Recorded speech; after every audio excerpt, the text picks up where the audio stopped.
Come on. They don't want to shift this morning, but I suppose if they knew the outcome, they wouldn't want to shift, would they? So yeah, it's end at road for this gang today. They'll be processed into pork by tea time. So come on up here. And then Phil's coming in tomorrow to, hopefully anyway, to muck out. We have a couple of yards mucked out, but the company hasn't told me that they're refilling me sharpies, but if I'm ready, I'm ready, you know what I mean? So come on up here. But while these pigs are here, we give them the best of lives we can. It's in our favour to look after them, keep them warm, keep them well fed, and you know, because they aren't on farm as long, but you know. So, but this batch has been terrible for. We had pneumonia and quite a bit of tail biting, which we got on top of by putting a lot of sticks, soil, even fodder beat at times. Come on up you get. Even fodder beat at times to pick them on. If they're occupied, they don't bother with each other. Oh God, there's some mucking, you know that, which is an advantage.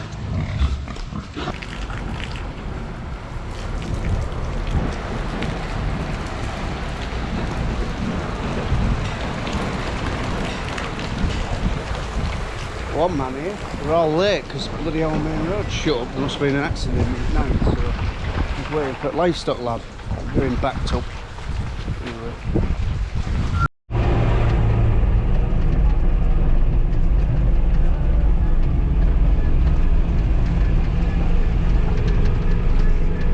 Had muck out again. Pigs went yesterday. There's about 190 left, little ones, what they're going to finish for another couple of weeks. And then there's a new, we haven't been told a new batch is imminent, but it won't be long. So yeah, we're having a day's mucking out. So struggling where to put it though. We just, I don't know, running out of, we had some dry land and bits and pieces here, Mark, but it's just gone, well, it's just come wet again. You know, bloody, we had a load of rain the other night. It's very, very wet. So we're bunging it on this bit of land here.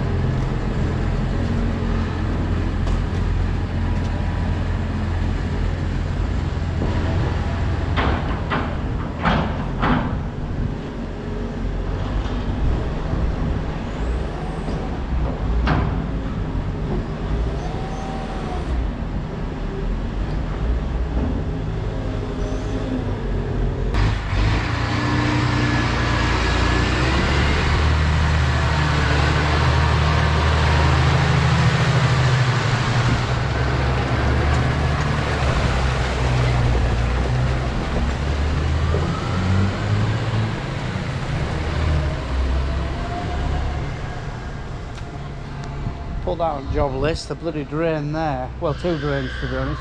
When we finished this concrete, we did a blank pipe and we're supposed to tee a manhole there and a manhole there, but we never got around to it, so definitely have to put that on our job list. Right, I've got some tidying up before he gets back.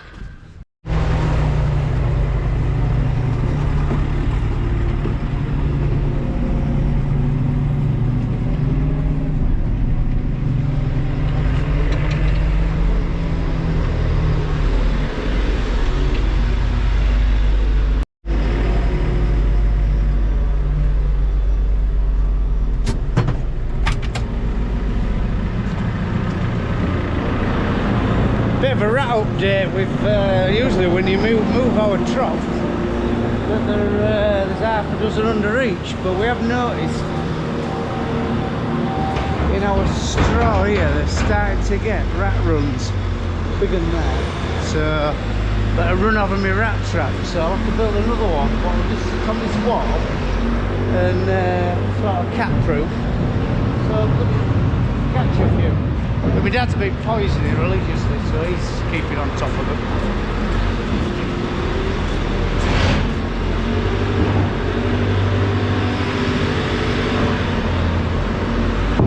Hey up! Bloody hell!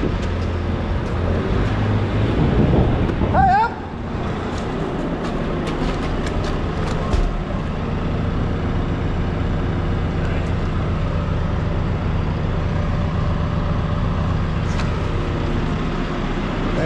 Dylan. Little ratty. Oh, trouble is, what am I going to do with him now? Maybe can't show this on YouTube. Look away, folks.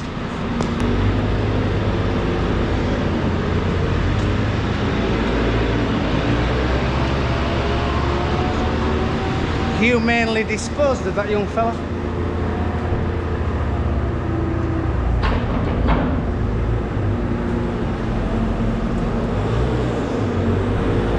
Got some mucks come out of these yards. We've got one little yard left, but oh Christ, we've used a monstrous amount of straw.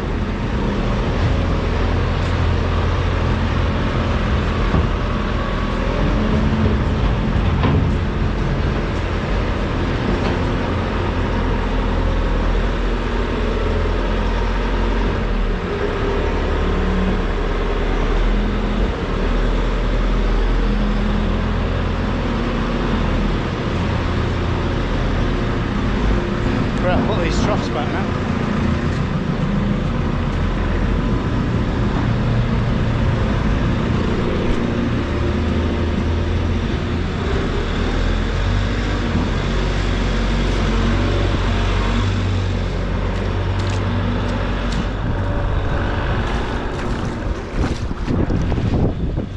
We're quite proud of our shed. I told you before, we put it up ourselves.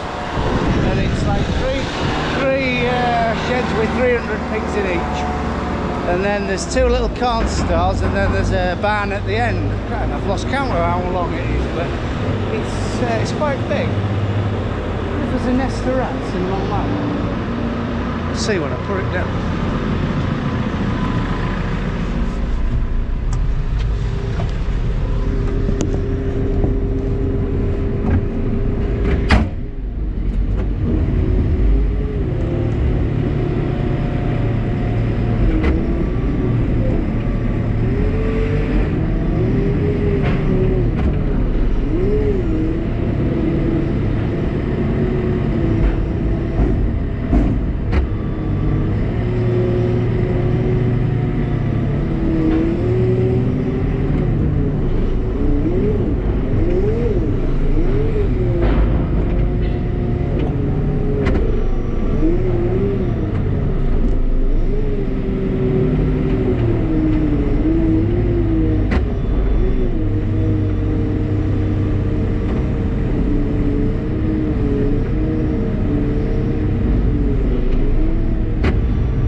Few people have asked, don't you wash out every batch? Well, our company, what we're with at the moment, they only insist maybe once a year or after a disease issue. So no, we muck it out. So we'll go around with fork now and fork thickest at muck, and yeah, that's they're quite happy with that. So he's just got another load of muck out, and then we're done. We've had better days with this girl. She prolapsed bad in night. Anyway, the vet came. Oh, it was as big as a rugby ball, maybe a little bit bigger. And the vet came, and Charlotte struggled, so another vet came and injected it in her spine, epidural, so they could work on it, pushed it back in, but she was all the time forcing against us. And so they decided to put a stitch in, and she's got some stitches in, but she's 7 months in, so she's nowhere near calving, but we've put the mook all on just in case. What we've done is sort of started her off, and if she pushes any more, if she starts to push, as in she'll prolapse nearly straight away, and the idea is to try, if she starts pushing again, it's last resort job. It's give her what is it when you inducer, in his inducer, they're giving an injection. I did ask what happens, but I didn't understand a word she said, to be fair. And they give her an injection, it has a sort of chemical reaction or whatever it does, and she gives birth to a calf. You know, the calving cycle starts, so, and it could take 2 or 3 days. So she starts to prolapse again. Like if she ends up with a massive bulge at her back end, we have to push it in as best we can and keep pushing it in, washing it, pushing it in, and call vet, and she'll come and give it an epidural. That's the idea. You got mucky? A bit better? Yeah, so yeah, I'm a bit pissed off really, because she nearly went to cull. She's the 15 and she pulled on my heartstrings a little bit, and so we kept her back. And I've learnt something today. I think if they aren't in calf when they're heifers, them heifers what aren't in calf, gone. Just gone. You know, like, don't think about it. If they aren't in calf, don't give them another chance. Gone, because there's possibly something wrong with her inside. She never had a calf last year for reasons what she tested she was in calf, then she never had a calf. So we put her back to bull, whether she aborted in field, whether she aborted in yard and we never saw it, or whether she dissolved it from inside, we don't know. But yeah, a bit pissed off really. But because the outcome isn't good. The prognosis isn't good, or the outcome isn't really good, to be fair. Right, I have to go down other farm, but she hasn't shifted it so far, and it's about 6 or 7 hours since the vet left. So I'm we're hoping, fingers crossed, she might be all right. Our race, if you're a long-term viewer, you'll see when we put this race in, and bloody hell, it's paid off. It really is. It's just a shame we haven't got something similar down at the other farm. But plan is, in time, we're going to build some sheds on back of these. Probably take a panel and that Yorkshire boarding out, so we've got a runway back there to sort other yards of cattle. That's the plan, but I don't know. Things are very, very expensive still out there. Steel's come down, wood's come down, but roof sheets apparently are going up. Did someone say there's a price rise in the new year of 17-18% on roof sheets, and they're extortionate as they is, because the company has got that big that they've sort of gotten the monopoly of what they can charge people.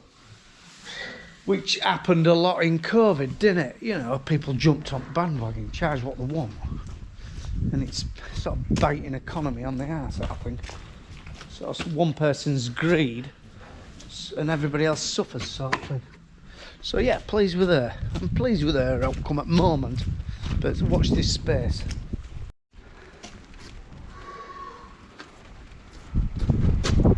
Got bloody pickup batteries flat. Got that gizmo about 4 or 5 years ago, and it's running out of steam now. But when you've got, I left ignition on and pickup. But if you haven't got one, consider one. But this, when I bought it, was very cheap.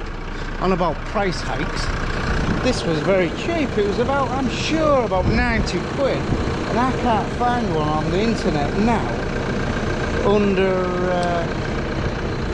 under 200 quid. But it's been marvellous. It'll even start the big New Holland, look at that. And you just plug it into a 240 plug to charge it up. As I say, we've used it dozens and dozens of times, and leave it there till the morning. Dozens of times, and it's just losing a little bit of life now. But yeah, when it was new, it'd start the big New Holland. Yeah, I left bloody ignition on. Right.